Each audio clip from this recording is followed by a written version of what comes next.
নমস্কার, স্পটার নিউজে আপনাদের স্বাগত। এই মুহূর্তে ইস্টবেঙ্গল শিবিরের সবচেয়ে বড় খবর হলো হেক্টর অবশেষে প্র্যাকটিসে ফিরেছেন। তবে মূল দলের সঙ্গে তিনি প্র্যাকটিস করেননি, তিনি সাইড লাইনের ধারে ফিজিওর কাছে রিহ্যাব করেছেন। ক্লোজ রোড প্র্যাকটিস ছিল ইস্ট বেঙ্গল মিডিয়া টিম মারফত এই তথ্যই উঠে এসেছে যে হেক্টর সুস্থ হবার পথে, আস্তে আস্তে রিহ্যাব করবেন আরো কয়েকদিন এই ফিজিওর কাছে, তারপর মূল দলের সঙ্গে অনুশীলন শুরু করবেন হয়তো 26 কিংবা 27 তারিখ।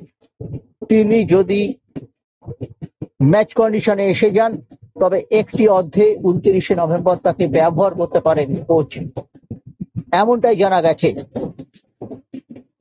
ইস্ট বেঙ্গল শিবির সূত্রে।